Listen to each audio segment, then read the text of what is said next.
Cooking, laundry, caregiving, you should do it all as the maid of this house. If you don't like it, divorce me and leave. John stated bluntly, clearly calling me a maid. So this was your plan all along? To use me as free labor, a maid, and even to take care of your mother. You became a wife when we got married, so it's only natural. If you don't like it, you're not fit to be a wife. Get out, I'll divorce you anytime. He said with a smirk, probably intending it as a final warning. Fine, I get it. I'm an elite at a top-notch company. You're just getting by with that mediocre restaurant thanks to me.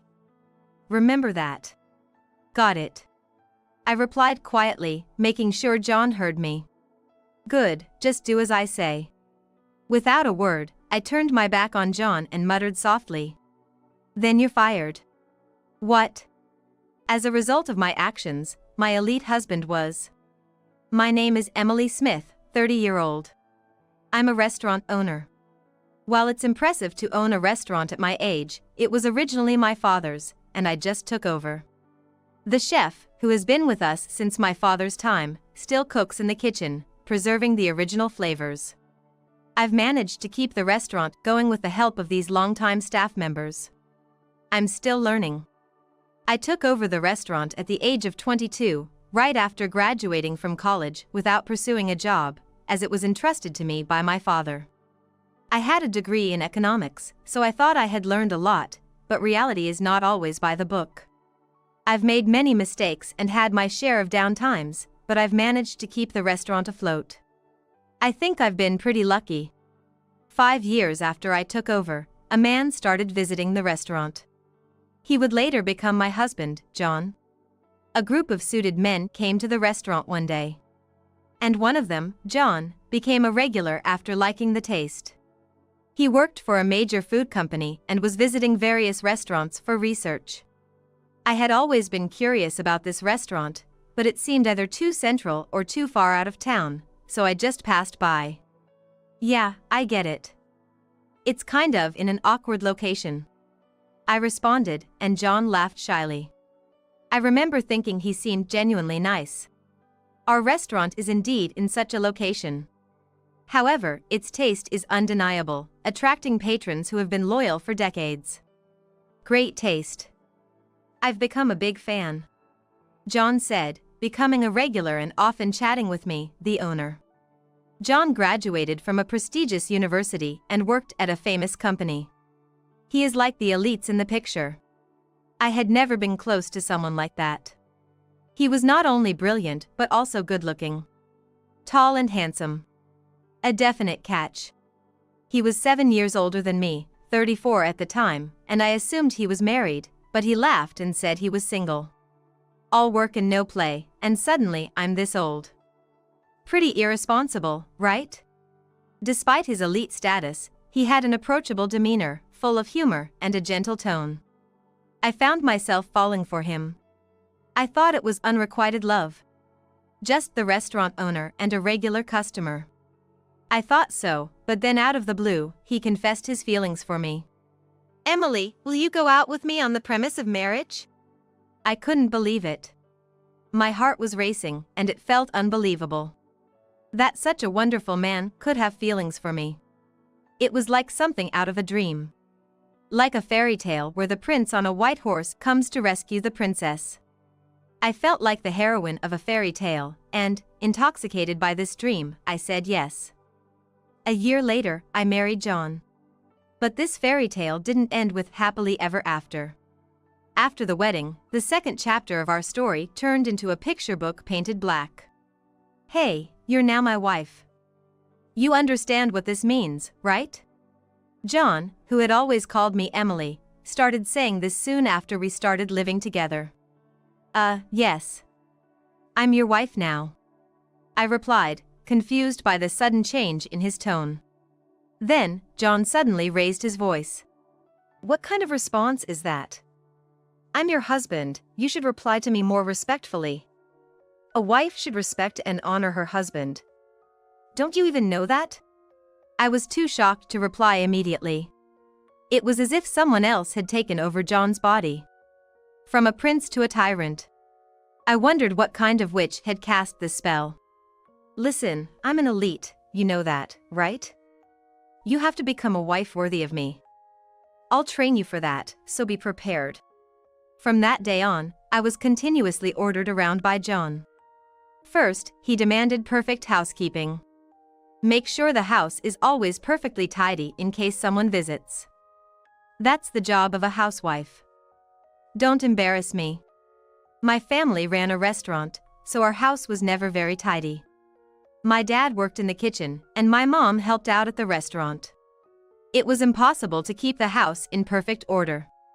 My parents did what they could, but running the restaurant and raising me was overwhelming.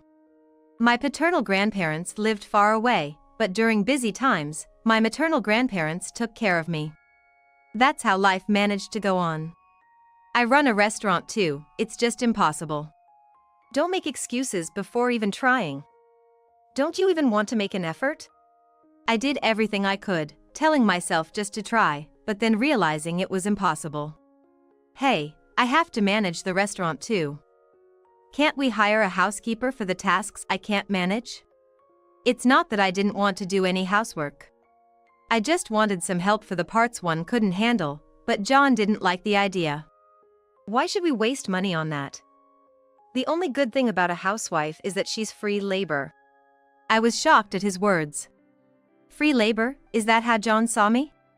That's when I understood clearly. That little restaurant might go under at any time. You're lucky to be supported by me. Be grateful and serve me well. While we were dating, he had admired me for taking over the management from my parents at such a young age. That was one of the reasons I fell for him. It's indeed a small restaurant, but it's precious to me. The fact that I continue to protect and maintain it is something commendable, he used to say to me. Just keep the restaurant as a backup. If need be, we can sell it. It should be worth something. But if it starts running at a loss, quit immediately. It's not worth continuing at a loss. He went that far. That's what you think. I won't let go of that restaurant no matter what. Do your best then.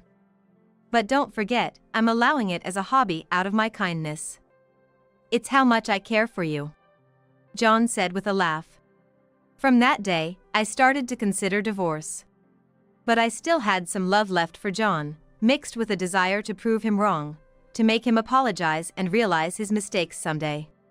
With these mixed feelings, I worked hard at my job. Sure, it's a small restaurant, sustained by regulars. Nowadays, people often choose chain restaurants where they can get the same taste everywhere. That's why big chains thrive. But there are still people who seek the nostalgic taste of places like mine. That's why I wanted to keep my restaurant going, a sentiment that never faded. While maintaining a seemingly peaceful married life, I worked hard for the day I would prove John wrong. John, half mockingly, said to me, "Wow, you're really trying hard. I can't believe that place is still running.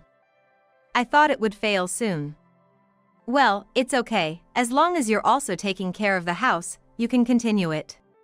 I was already doing it without being told. I woke up early every morning to prepare breakfast for John, who left for work, then rushed out of the house.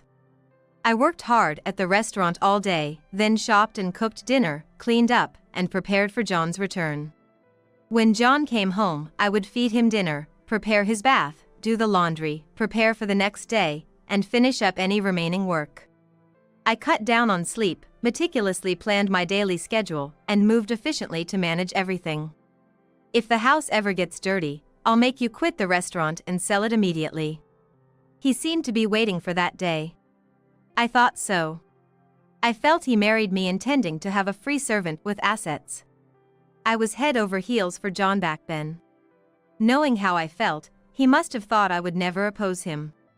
That's why he chose me. Surprising, isn't it? I never thought you'd work so hard at the restaurant. I thought you'd only have eyes for me after we got married.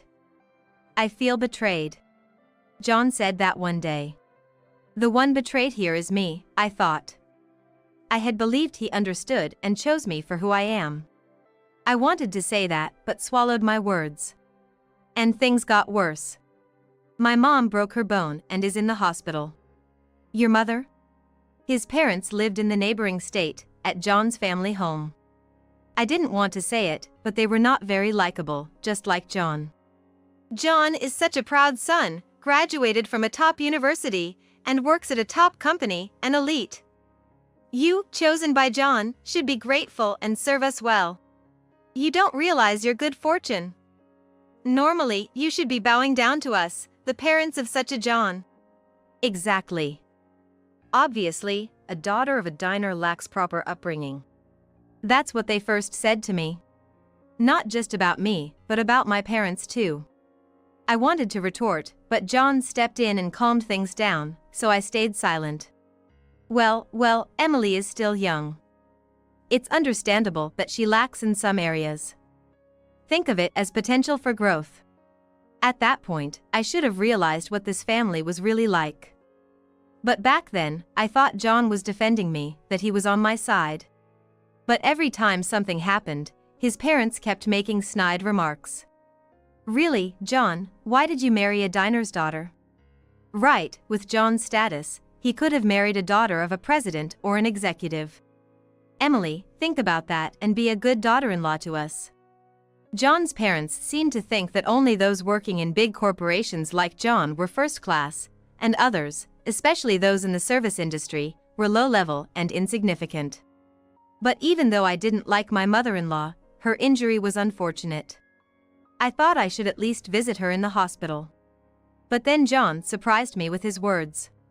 She fractured her leg. After surgery, she'll need to stay in the hospital and then undergo rehabilitation. You need to take care of her. What? But most hospitals are restricting visits. I can do visits and bring things, but taking care of her? That's impossible, right? Who said anything about the hospital? It's when she moves in with us after getting discharged. I didn't understand for a moment. As I silently pondered, John made his intentions clear. You're slow, aren't you? When Mom gets discharged, my parents will move in here with us. What? What, you have a problem with that? Of course, I did. The thought of living with John was already unbearable, let alone with those in-laws. I can't take care of your mother. I firmly refused. I have my own restaurant to run, it's impossible. Professional caregivers would be better for your mother. Why should we pay for that when you're here? Then quit the restaurant. Sell it and use the money for the family.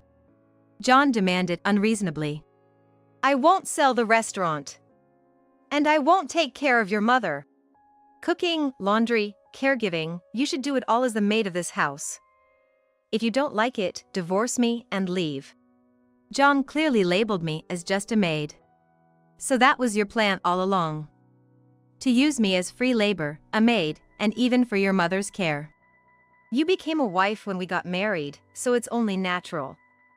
If you don't like it, you're not fit to be a wife. Get out, I'll divorce you anytime. He said with a smirk, probably thinking it was his final warning. Fine, you get it. I'm an elite at a top-notch company. You're just getting by with that embarrassing restaurant thanks to me. Think about that. Got it. I replied quietly, making sure John heard me. Good, just do as I say. Without a word, I turned my back on John and muttered softly. Then you're fired. What? He didn't seem to hear it clearly and asked again, but I didn't repeat myself. It's impossible to do everything right away with so many preparations to make. All right, Mom still has some time before she's discharged. They said she needs to stay in the hospital for at least a month. If you can manage by then, that's fine. John thought I had quietly agreed to his demands. He smiled contentedly and went to the bedroom to sleep. For the past 2 years, I've been preparing for this moment. It was all for this moment. But even so, I held out hope. I hoped that John would return to the man he was before we married. I chose him because I loved him so much. I didn't want to believe those happy days were a lie. That's what I thought. But my hopes were constantly dashed. I had to make up my mind. I was ready. Hello, it's me. Yes, it didn't work out. No other choice, let's take action. I made a phone call to someone, deciding to move forward. A month later, a piece of news adorned the economic section of the newspaper. It was about John's employer, a food manufacturing company, being heavily bought out and likely to fall under the umbrella of a certain restaurant group. What the heck is this? John, irritated, yanked the newspaper from side to side and tore it in half. This is ridiculous. We're a top-tier company. And now we're being bought out by some lousy diner group. He crumpled the torn newspaper into a ball and hurled it at the wall. Damn it, what's going on? This can't be true. He turned on the TV in a daze, but the same story was being broadcast. It seemed the acquisition was real. Damn, why is this happening? John slumped onto the sofa and began ruffling his hair in frustration. What's done is done, right? Here, take this. What's this? When John saw what I handed him, his eyes nearly popped out of his sockets. He clearly seemed shocked. What is this? That's a divorce paper. I can see that.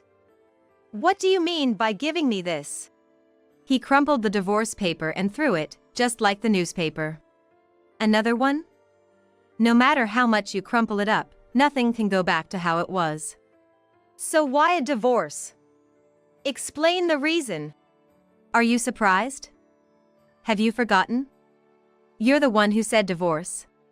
John fell silent upon hearing my words. I won't take care of your mother. I won't live with her. You said if I didn't like that, we should get divorced, right? I did say that. But that was just, a figure of speech. I said it because I thought you wouldn't listen otherwise. So it was a threat. John didn't reply. I married you because I loved you so much. I trusted you. But I was deceived and betrayed many times. That's why I decided on divorce. I took out another divorce paper from the file and placed it in front of John. There are more, so feel free to crumple them up. In this convenient era, we can just download and print more. John stared at the green paper placed before him again. This is a lie, right? He looked at me with pleading eyes. No, it's the truth. The reality. You're not that kind of woman, right? You wouldn't do something so cruel when I'm down. It seemed he wouldn't accept it easily. What you did to me, what you tried to do. Which do you think is worse? I took my time to tell John. Do you remember what you said after we got married? That a wife should respect and honor her husband. Do you remember? John didn't reply. I respected you even before we married. That's why I decided to marry you. But after hearing those words, my respect for you vanished. A person who tramples on others is also trampling on their own feelings. John remained silent, looking down. You saw me as nothing more than a free maid. And my beloved restaurant was just an asset to be cashed in. I realized that, but still, I loved you. Emily. John looked up at me with hopeful eyes. I'm sorry. I didn't realize you cared about me so much. That's why I ended up acting so arrogant towards you. Please forgive me. John said, tears streaming down his face as he grasped my hand. I'll change, I promise. Give me another chance, please. I'll treasure you this time. I'm sorry, I said, pulling my hand away from his. Why not? We loved each other, didn't we? We can still start over. No, it's too late. I've given up on you. That's why I decided to buy your company. What? John looked at me, clearly not understanding. The large restaurant group that bought your company, a big corporation with 1,900 full-time employees. I'm the president of that company. Unfortunately for you, you're fired. No, this isn't the time for jokes. What are you talking about, are you crazy? John said, half laughing, but it was the truth. Well, let's talk about that later. Here, take this. John, looking puzzled, took the envelope I handed him. He checked the contents and let out a strange scream. What is this? It was evidence of John's infidelity. Documents from a private detective agency and several photos. The secretary, a subordinate's wife, a fresh graduate, a client's female employee. Club hostesses, and who else was it? The number was astounding. John was handsome. And with his elite status, women flocked to him. Impressive, isn't it? Too many to count on both hands. I'll be claiming alimony from all of them. And from the women involved too. Hey! What? John, looking at the documents and photos, was shaking, his face pale. He tried to speak, but seemed at a loss for words. The places and times of your affairs, that's the big problem. Many during work hours, right? That seems like betrayal to the company to me. During working hours, when going out for sales visits, on business trips, or while entertaining clients. The papers detailed every location and time, showing he was with women when he was supposed to be working. You've been investigating me like this all along? Yes, that's right. That's despicable. John threw the documents and photos at me. Using the money I earned to investigate this. No, I didn't use a single penny of your money. Liar. You couldn't have had that kind of money. John, being an elite, was a high earner. He had treated me as a free maid, but he did contribute money to our household. You know I'm the owner of the restaurant, right? Yeah, that nearly bankrupt, barely breaking even place.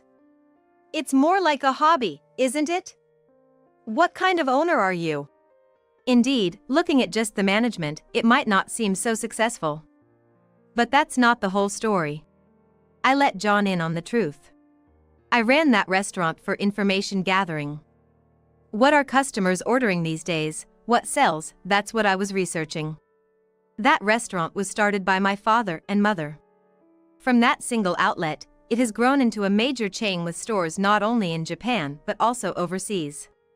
The restaurant chain that bought John's company was the parent company of this chain.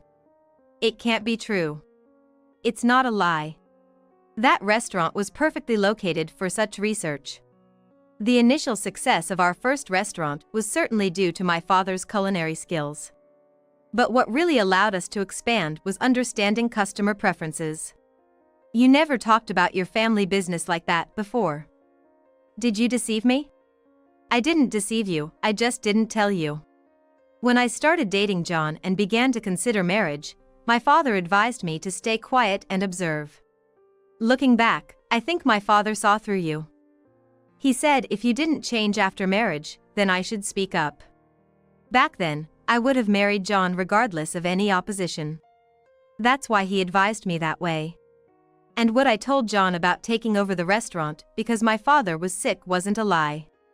My father had become ill and could no longer work.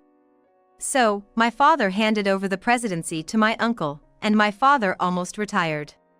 So when I said that I took over the restaurant because my father fell ill, that was the truth. He had undergone major surgery and received intensive treatment. I was still young, having just graduated from college. My taking over was partly for learning, as I was too young to be a CEO. Even though I studied business management in college, I lacked practical experience. My father also warned me that if I ran the restaurant into the ground, I wouldn't be acknowledged as his successor.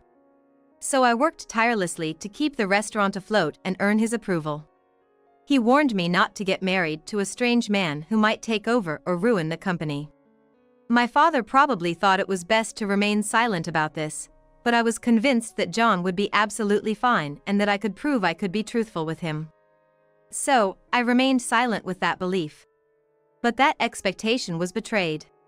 My father also said this: if John turns out not to be the man you thought he was, then handle it yourself. That's only natural. I couldn't run a big corporation if I couldn't handle something like this. So, for these 2 years, I've lived with the thought of giving you a hard time if you didn't show remorse. I also hoped you would change though. I sighed, picked up my phone, and made a call. After a brief conversation, I ended the call. As soon as the entrance chime rang, I unlocked the door and let him in. "Who's that?" "Just watch and see." Soon, the doorbell rang, and I invited the person in. The president. It was the former president of the company John worked for, which was now mine. The former president smiled stiffly to me. "Please proceed." The former president silently handed John a piece of paper. Termination notice. It was an official document. John was being dismissed for disciplinary reasons, meeting women during work hours and charging personal expenses as business entertainment. In exchange for firing John, I promised to let the former president continue in his position, and he accepted the terms. Even small actions add up to big crimes. What you did is a clear case of betrayal. You deserve to be fired. John looked stunned, but I had no intention of letting him off. "Now that you understand, please leave." "Why? This is my home." "This is a rental, right? The landlord says you can't stay here anymore." John looked completely confused. I decided to explain further. "I bought this apartment. And you seem to have forgotten, but the lease only lasted until last month. So, you no longer have the right to live here, and I don't intend to renew the contract." John stood there, dumbfounded. "We'll need to sort out property division and who keeps the furniture, but for now, I don't want to see your face. Can you go back to your parents' house? Your mother should be getting out of the hospital soon, right?" His mother was scheduled to be discharged in a few days after about a month in the hospital.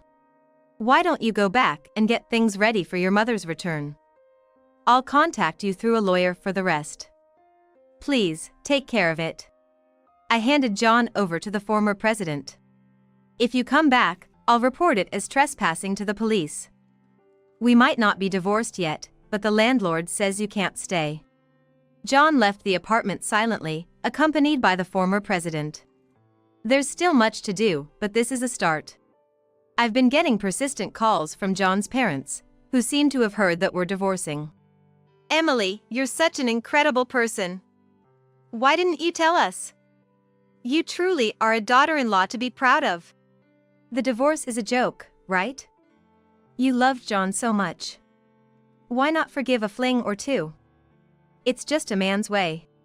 At first, they were arrogant, but when they realized my decision to divorce was final, they turned to threats. "Because of you, John got fired.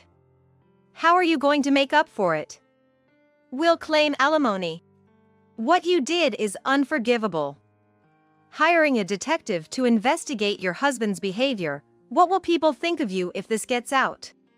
When I told them to go ahead and claim alimony or leak information if they wished, they resorted to emotional appeals. "Emily, we were wrong. It feels like you've taken John away from us, and we acted spitefully. Please understand, what will we do if you leave us? If we've offended you, we apologize. Please forgive John. If you can't forgive him, what about just us? Weren't we family at one point?" Of course, I refused all their offers. I've said it multiple times, I am divorcing John. If you keep bothering me, I'll inform the police and consider suing you through my lawyer. After saying that, I actually had my lawyer warn them, and finally, John's parents stopped contacting me. I made sure to claim alimony from John. From the assets divided in the property settlement, I managed to get everything paid off. Fortunately, as a high earner, John had savings. Now, he has lost his job and savings and is living with his parents. He's working from early morning till late at night in the service industry, which he once looked down upon. Naturally, he's also being sued for alimony by the husbands of the women he was involved with. I hope he works hard to pay it all off, no matter how many years it takes. I spoke with the women he was involved with, and all of them apologized, saying they weren't serious about John and were only with him because he was an elite with money. Regardless of their reasons, being involved with a married person is a wrongful act that can lead to lawsuits. I made sure they all understood this by having them pay a proper amount of alimony. Hopefully, this experience will prevent them from repeating the same mistake. Later, I officially took over as president from my uncle. He has now taken the position of chairman, and I plan to continue consulting him on various matters. My father's condition has stabilized, but he's not in a state to work. However, he seems relieved and much more spirited since entrusting his company to me. He occasionally gives me his opinion, which I find invaluable. I want my parents to live as long as possible. That's my greatest wish right now. I've caused them worry by getting involved with such a man. But I've settled things on my own. My father seems to acknowledge me as a business owner now. I'd like to meet a better person in the future and give my parents peace of mind, but for now, I'm thinking of staying single. The company is my child now. I want to grow it bigger and more respectable. As the president, I've just started walking this path. And I believe a bright future lies ahead. Of course, I'm still running the restaurant. That was my parents' starting point and my own beginning. It's my very first child. And I want to treasure it forever as a reminder of my roots.